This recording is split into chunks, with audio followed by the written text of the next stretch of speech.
Pengertian akuntansi.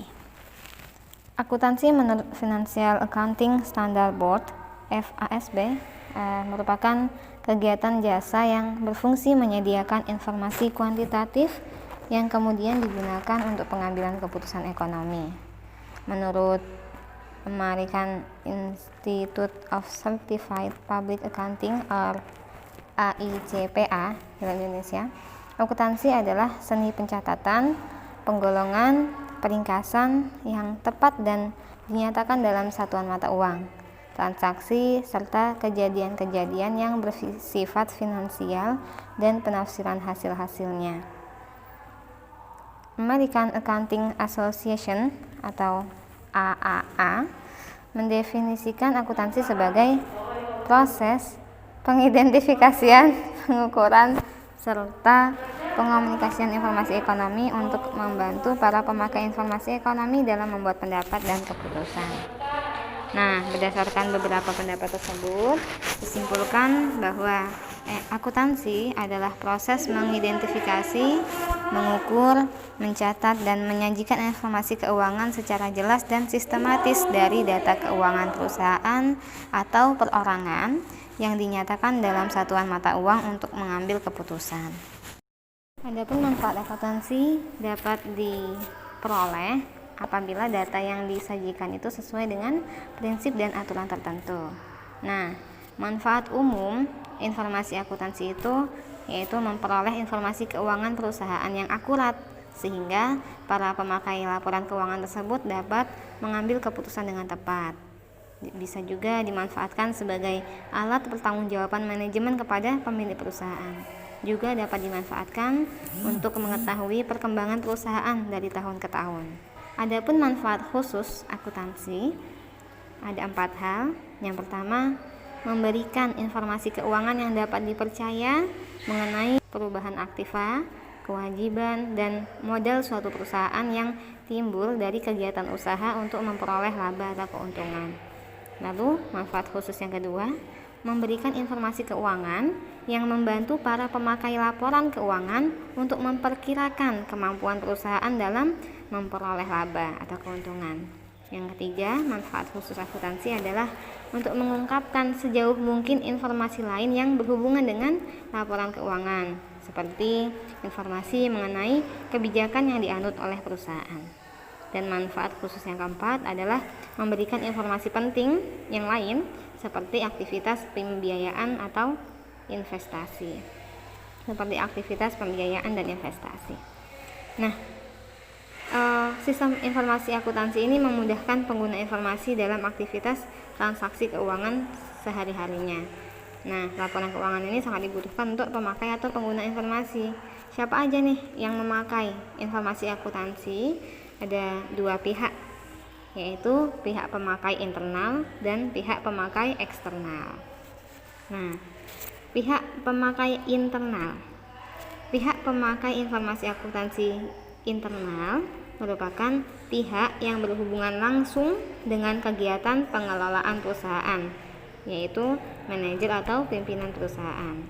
Nah, pimpinan perusahaan ini sangat berkepentingan terhadap informasi akuntansi karena ia bertanggung jawab atas kemajuan perusahaan. Nah, berdasarkan informasi akuntansi yang diperoleh, pemakai internal ini bisa membuat perencanaan, pengendalian, pengawasan, dan evaluasi kinerja perusahaan itu sendiri secara akurat. Adapun pemakai eksternal yang memakai informasi akuntansi yang disebut sebagai pemakai eksternal adalah pihak yang mempunyai kepentingan terhadap perusahaan, tetapi tidak secara langsung berhubungan dan terlibat langsung dalam kegiatan operasional perusahaan. Nah, siapa aja nih pemakai eksternal informasi akuntansi? Terus manfaatnya apa? Yang jelas, yang pertama kita akan bahas tentang pemakai eksternal informasi. Siapa saja? Yang pertama, pemilik perusahaan.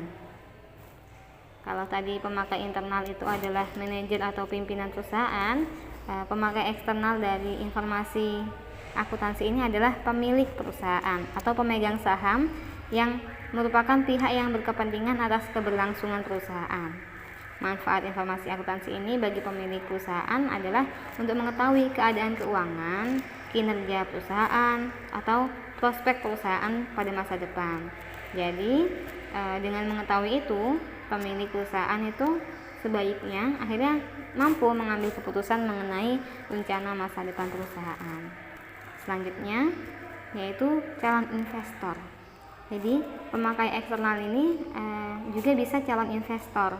Jadi calon investor kan merupakan pihak yang ingin menginvestasikan dananya di perusahaan tersebut. Nah, maka manfaat informasi keuangan ini bagi calon investor itu agar ia mengetahui prospek dari perusahaan tersebut. Kalau misalnya kondisi keuangan perusahaannya baik, maka calon investornya kemungkinan tertarik untuk menginvestasikan dananya. Tapi kalau misalnya kondisi keuangannya tidak sehat, maka kemungkinan ya calon investornya akan mempertimbangkan lagi apakah ia akan menanamkan sahamnya atau dananya di perusahaan tersebut.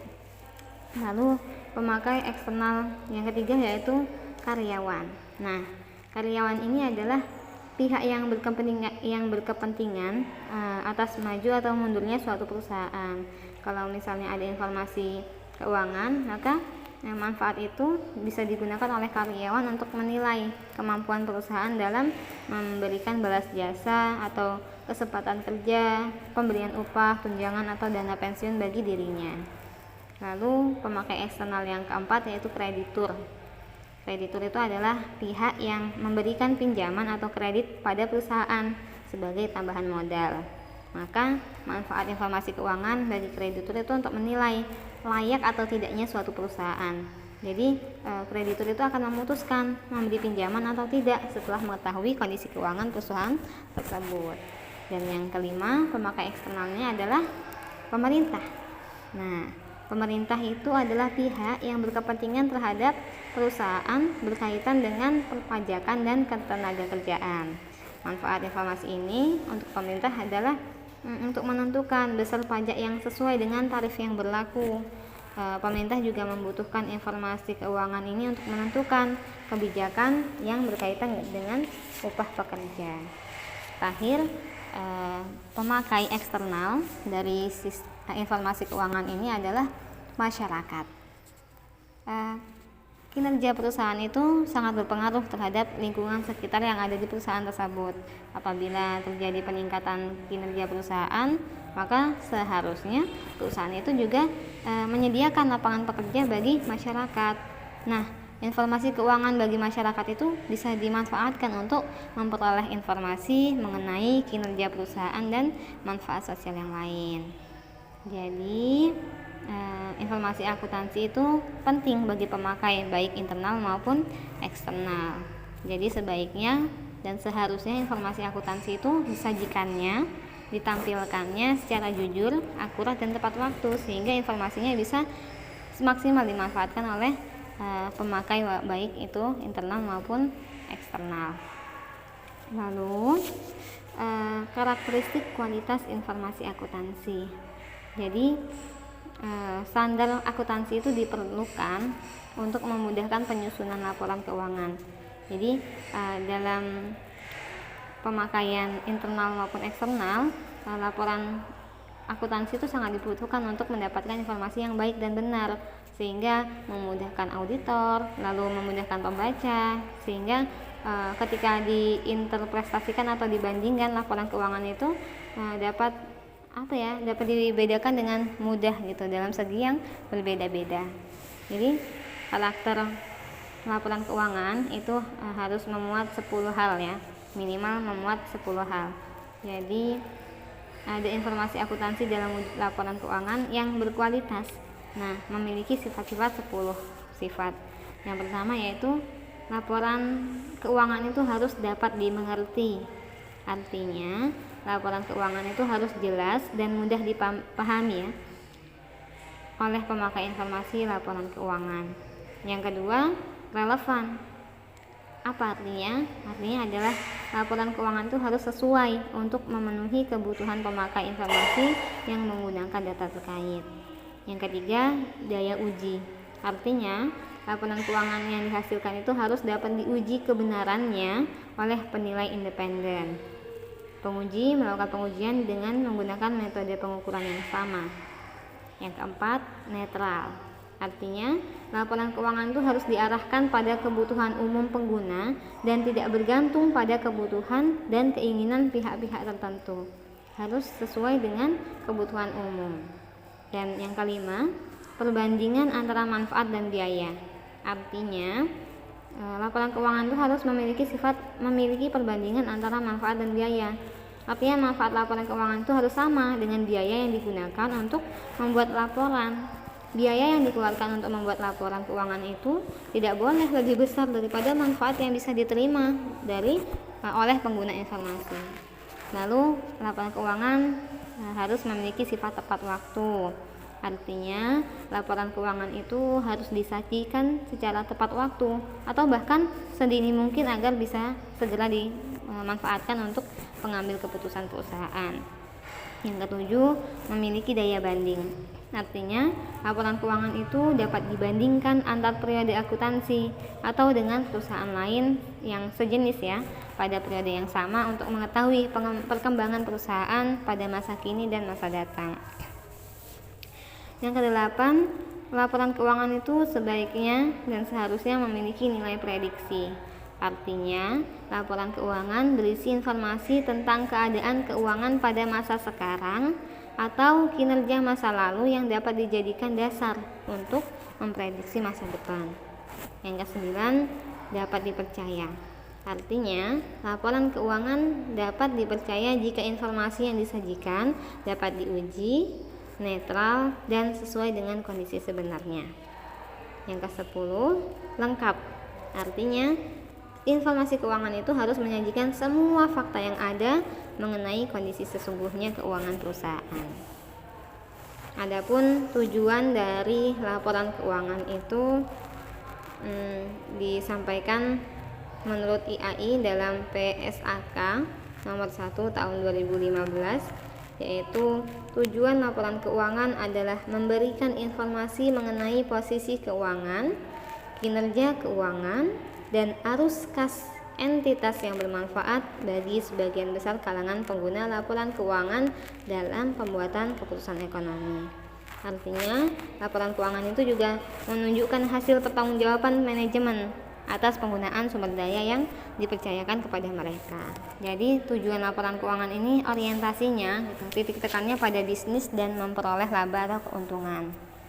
Beda dengan laporan keuangan pada lembaga yang non bisnis atau nirlaba yang tidak mencari keuntungan.